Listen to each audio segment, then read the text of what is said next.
Bom dia, meu nome é Rome Márcia Benck, eu sou uma militante no movimento ecumênico e também no movimento de diálogo interreligioso. Sou formada em teologia e sou uma pessoa religiosa, sou uma pastora da Igreja Evangélica de Confissão Luterana no Brasil e E, como religiosa, sou pastora ordenada por essa igreja. Em primeiro lugar, eu quero dar os parabéns pelo movimento feminista, por essa virada feminista, para a gente falar abertamente, de forma bastante segura, sobre temas que são muitas vezes tabu no âmbito religioso, no contexto religioso. Eu sou uma defensora bem árdua, bem convicta, de que não pode, nenhum assunto pode ser proibido. Todos os assuntos precisam ser dialogados, conversados à exaustão. E o tema dos direitos sexuais e reprodutivos e do direito que a mulher tem de acesso a políticas públicas é uma dessas temáticas.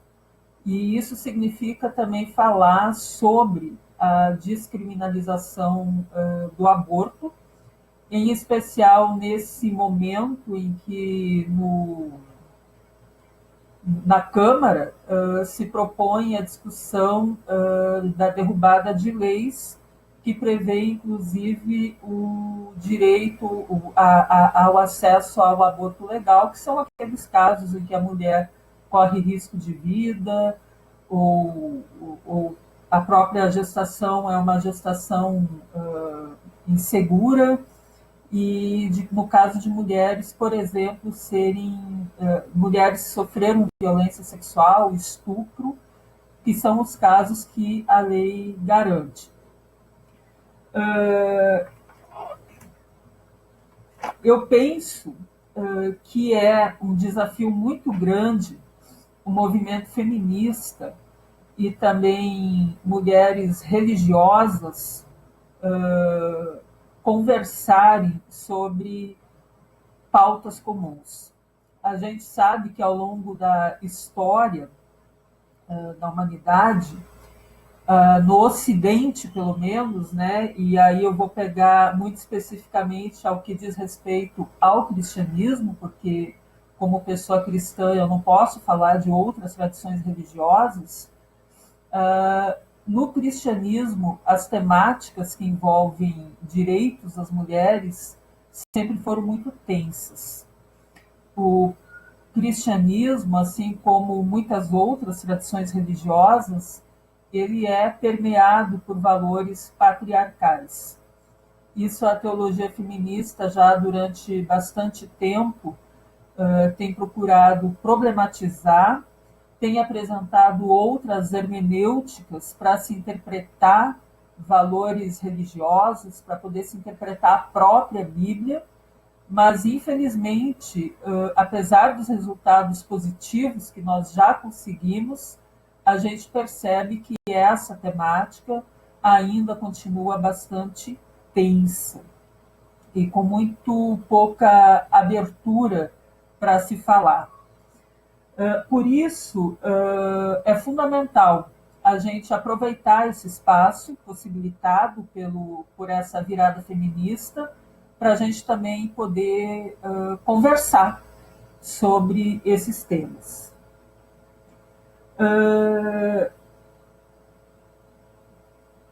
Uma das questões, eu acho que é fundamental compartilhar, é que as temáticas relacionadas a direitos sexuais e reprodutivos, elas nem sempre são unânimes no âmbito das igrejas. Nós temos cada uma das igrejas que existem no Brasil tem posicionamentos diferentes, por exemplo, a descriminalização do aborto. Nós temos aquelas igrejas que acreditam que, sob hipótese alguma, o aborto deve ser descriminalizado, E nós temos também igrejas que acreditam que cabe ao Estado decidir sobre esse tema e não às igrejas. Em todos os casos, uma das compreensões comuns que existem entre as diferentes igrejas é a ideia de que a vida ela já acontece desde a concepção. Então, esse é, eu diria assim, um dos nós que nós temos nessa temática relacionada ao aborto. Agora, apesar desse ser um nó, eu não compreendo que a gente não possa falar sobre o tema.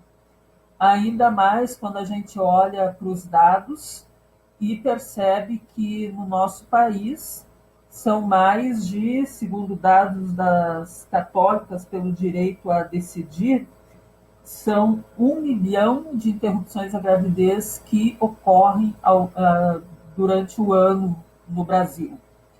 E que a cada 2 dias uma mulher morre em decorrência do aborto ilegal.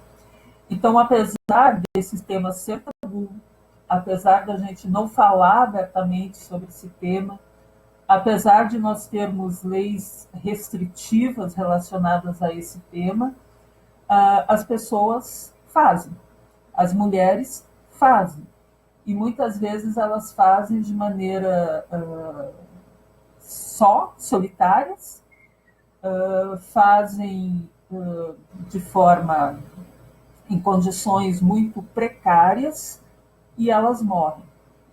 Nós sabemos que o Brasil é um país nada seguro para mulheres e a morte de mulheres é algo que deve nos preocupar.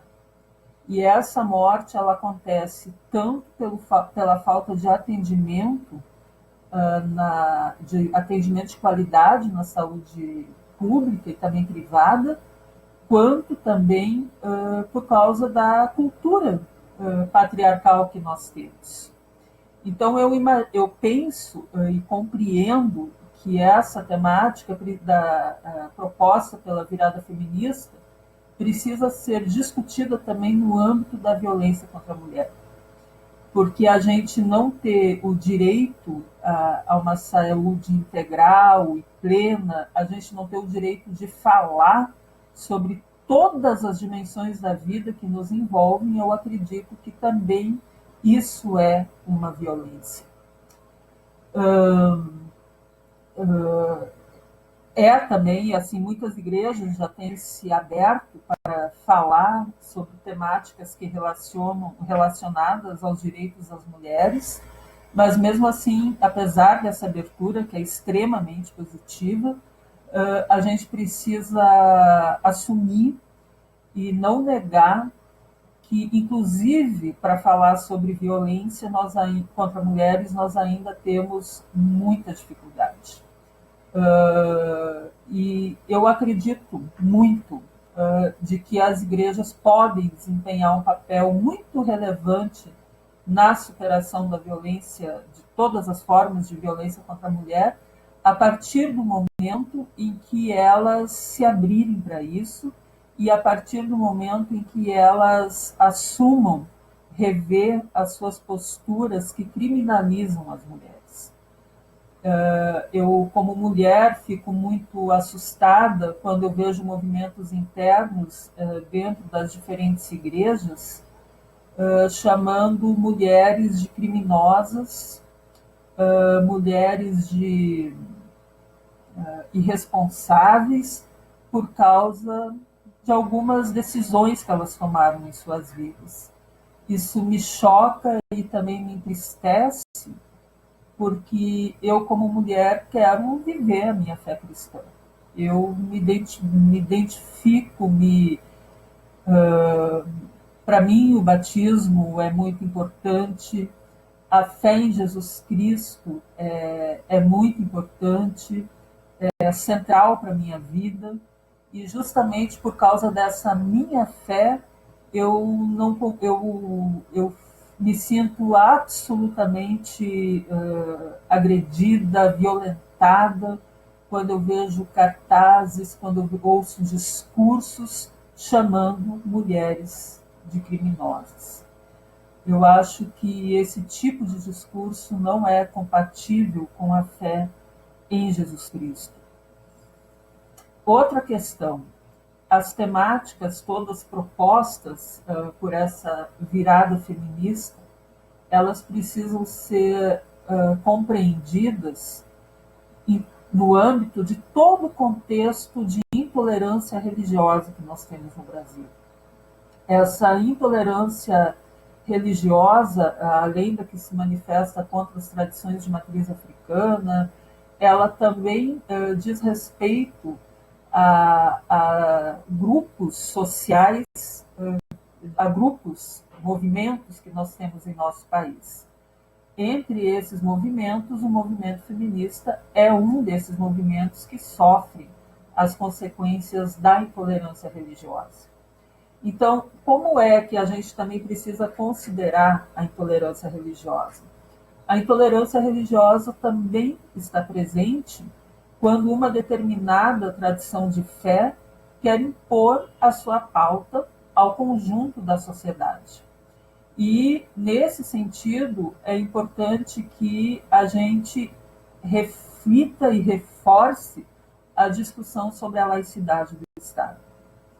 O Estado tem um papel extremamente importante para a superação de todas as formas de intolerância religiosa, inclusive aquela intolerância religiosa que se manifesta como uma voz pública contrária à ampliação dos direitos humanos para mulheres. Nesse sentido, eu vejo que a discussão do Estado laico muitas vezes acaba colocando movimentos religiosos contra alguns setores no movimento de direitos humanos. Só que talvez a gente precisaria refletir um pouco mais sobre esse tema e considerar que quem tem a tarefa, o compromisso de garantir a laicidade do Estado, que a separação entre religião e Estado ocorra, é o próprio Estado. O Estado precisa ter clareza em relação ao que significa aquele artigo na Constituição Federal que separa religião e Estado, porque a perspectiva nossa de laicidade do Estado é uma perspectiva que garante a cooperação com organizações religiosas para o interesse público.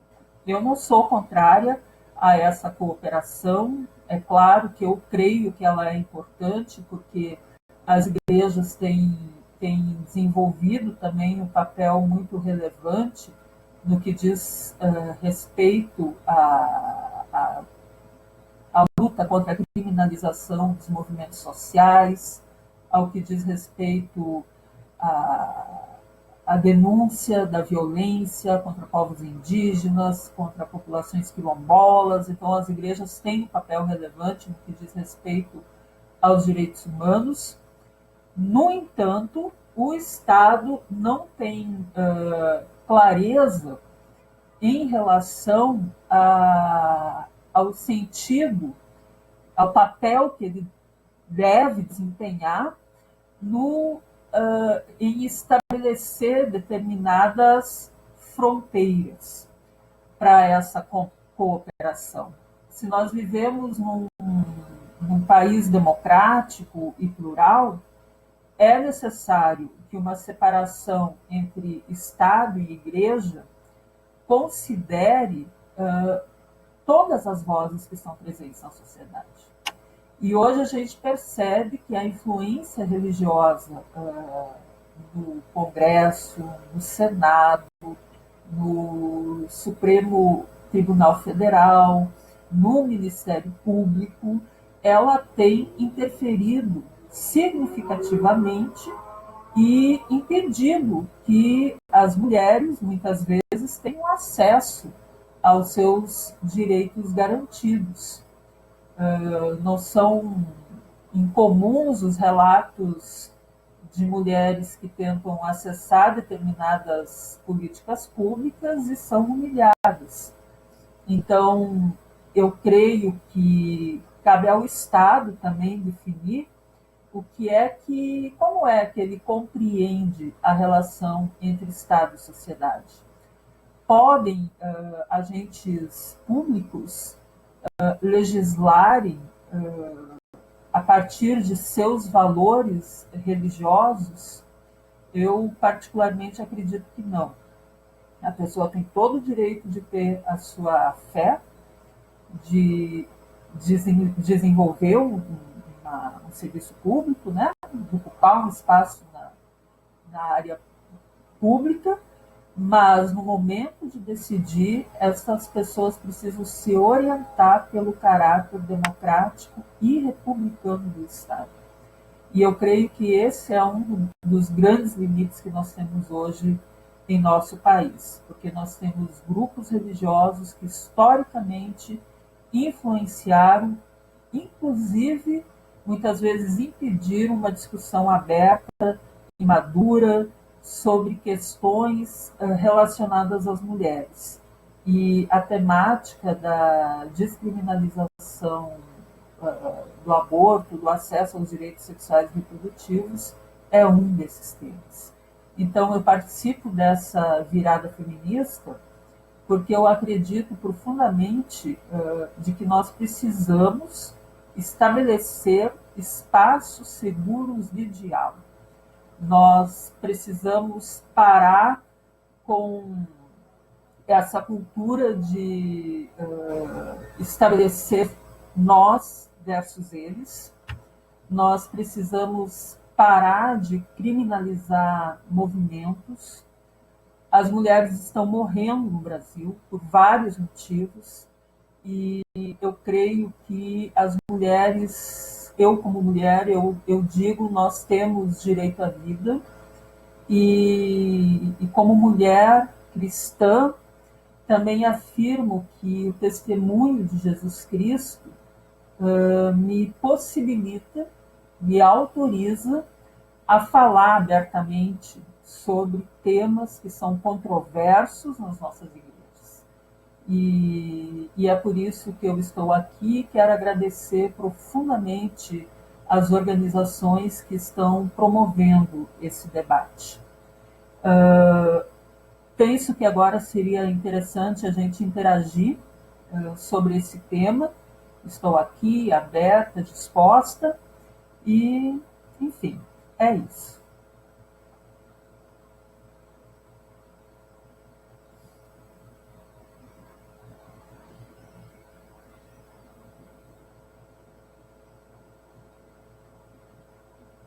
Bom, eu não sei se as pessoas que estão acompanhando gostariam de fazer suas observações. Eu creio que isso é muito importante. Enquanto ninguém se encoraja ou se anima, eu gostaria de falar de que nós temos algumas experiências no movimento ecumênico que possibilitam a discussão sobre o acesso das mulheres aos direitos sexuais e reprodutivos. Uma delas, a experiência do Conselho Latino-Americano de Igrejas, que tem um projeto com a ONU Mulheres, e em diferentes países latino-americanos tem abordado essa temática no âmbito de várias igrejas. E isso tem dado um resultado bastante positivo desse trabalho que se tem feito. E o trabalho é realizado sempre na perspectiva de se garantir que os assuntos sejam abertamente discutidos